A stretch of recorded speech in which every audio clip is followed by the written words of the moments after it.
What is up, Prac-E's? It's Liam D. Elysiums here in Newstead, Brisbane for another episode of Ask Prac-E Anything. It's very windy today. Hopefully that doesn't get too much on the mic, but we shall see. So onwards with the first question of the day.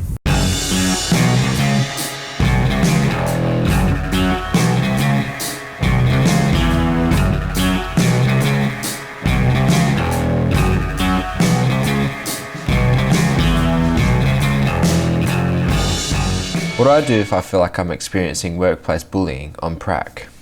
First question comes in from a YouTube comment from Miss Courtney Hazeldine from last week's video. So thank you so much, Courtney, for getting in touch with Prac-E and for asking this question. It's a really important one, and I think our viewers will get a lot of benefit from it. Basically, she asked what to do in the case of workplace bullying, when you clash really hard with your mentor teacher and things are getting out of hand. What to do in that situation. It's a really important thing to go over. We talked about this a bit in one of our Ask Prac-E's in our Nightmare Pracs, but it was really more to do with pedagogical difference. So what happens if it's getting unprofessional?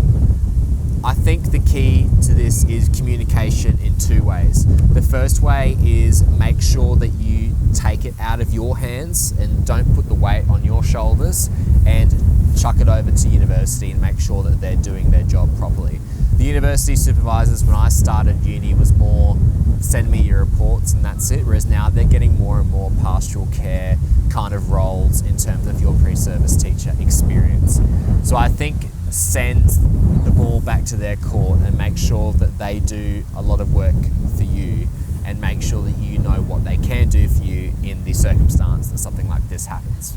Because then what usually happens is they send out a representative, they observe you, and they can basically chuck a line or put a line through that prac and say, yeah, I saw them, it was all good. So make sure you keep in contact with uni. The second way of communication I'm talking about is making sure to avoid this getting to this stage is to get open communications with your teacher. Make sure you set expectations, not only for what they expect from you, but from also what you want to get from Prac as well. Because if you have those lines set out, then you know when you're crossing them or when they're crossing them as well. Whereas if you kind of go, yeah, I want to do well, and you and your mentor teacher have different ideas of what that is, that can easily lead to those type of circumstances. So key is communication with your university and also with the school that you're going to. So I hope that helps, Courtney. If you're having problems like this, please feel free to get into contact with Prac-E, not only me, but also to some of our senior teacher experts on board, and we'll be more than happy to help you out and give you some advice, because we need teachers to stick in there. How do I find my own unique strengths as a teacher?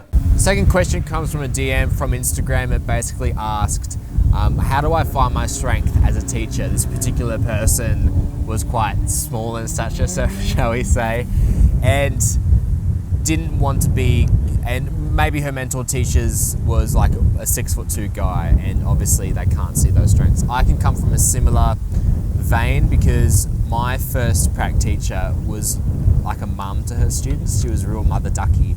Wherever she went, the little ducklings followed her around, and she was really kind of pastoral care, really got in with that relationship with the kids in that way. Whereas myself, if I tried to copy her tactics, it probably wouldn't be very appropriate, or I wouldn't at least get as much out of it as she would. So I had to play to my different strengths.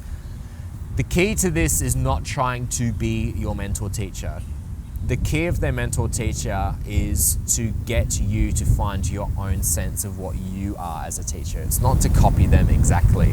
So I wouldn't want to try and copy her mother duck and end in the same vein. I wouldn't want this person that DM'd us on Instagram to try and copy a 6'2" guy if she's not that. Because kids are very good. They can sniff out if you're genuine or not. And if you're trying to be someone else, you're trying to put on a mask, you're inconsistent, the kids don't know what's going on, and they don't get as much out of the class as they possibly could. So as cliche as it sounds, you really need to be yourself and find exactly what works for you. And the closer that you can get to being yourself inside the classroom and outside the classroom, the more genuine the students will find you and the more respect they'll give to you. If you're naturally a quite passive person and you come in screaming and shouting, it'll put a strain on you because you obviously won't like being like that. Kids will see through it and it quickly won't work. So I think stick to your guns and be genuine. And that comes with time as well, comes with experience. You'll get nervous, and like I had like a tick at the very beginning when on my prac when I said, interesting, after every answer, and I actually went to the students' notebooks and they were keeping a tally for every time I said that. They had an interesting tally, so it hurts, you are going to be nervous, but eventually you do get into a groove. So I think trust the process, trust the time, trust in yourself, and know that you are a genuinely good teacher, and eventually it will come. But there's going to be some awkward beginnings, but it will come with time. How do I pack the perfect lunch? Third question comes from Instagram as well, and we're going really deep on Instagram, so I'll chuck up our handle at the bottom here. Make sure you give us a follow. We cut up all the clips, and we put up extra clips earlier as well. So check out our Instagram, give us a follow with that.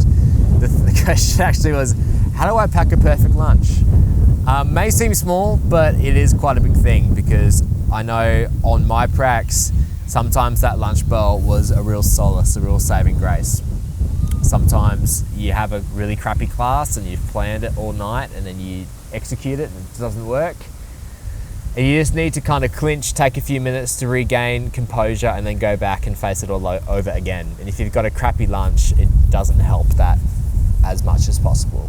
The thing that I found is really good is tea bags, because who knows what the staff room have. I like Earl Grey, no one has Earl Grey. So on my first few weeks, I didn't get that kind of, I don't know, it's like a comfort thing, having like a warm drink with you, even in like a little, what are those things called? Thermos. Having a little thermos into the classroom, it's kind of like a hug from mum or something like that. So if you have like an Earl Grey, or bring in your own tea bag, sugar, milk, I think that's the key, whatever your preference is, because then you know it's a little something from home that you've kept in. Also, I think getting your lunch made by a loved one is quite nice as well, because they know your little ticks, they know what you might like, and it's almost like a little surprise. If you pack in like a sad soggy sandwich from the night before yourself, and then you see that soggy sandwich looking back up at you lunchtime the next day, it's really depressing. But if they pack in like little snacks or little treats or little letters saying like good luck today, it just brightens it up and it keeps your hopes up for the rest of the day. So make sure they have the drinks, the warm drinks that you have, whether that be coffee or tea. Bring your own sugar and get it packed by a loved one, I think, if you can. If not, I don't know, knock yourself out and forget what you packed, and then it'll be a surprise again. But that'd be my advice for you for that one as well. Thanks so much for watching. It's Liam D. Elysium's here for another episode of Ask Prac-E Anything. Question for you before you go, before you click away. My hair's horrible, I'm being told by our camera person from the wind. Question for you is, when you were a kid back at school and you opened up your lunchbox, what was your favourite thing that your mum or dad packed you? What was your favourite little Lunchable? Mine was probably, I liked those Yogos. You know the Yogos where it was like half M&M's, half Yogo? Those are pretty good. I like those. Or choc chip tiny teddies. Yes, I'm a traditional person with my lunches. But what was yours? Roll-ups were pretty good as well. The cool kids had those long ones. You know, they were like rolled up rather than the like kind of like the Hubba Bubba things. You know what I'm talking about. Anyway, answer that down in the comments. Make sure you get into contact with us, ask your questions, get some engagement from the audience, whether that be on YouTube down below or Instagram. My name is Liam D. Elysium. You're watching Prac-E, an online resource made by teachers for teachers. Thanks so much for watching, and I'll see you next week.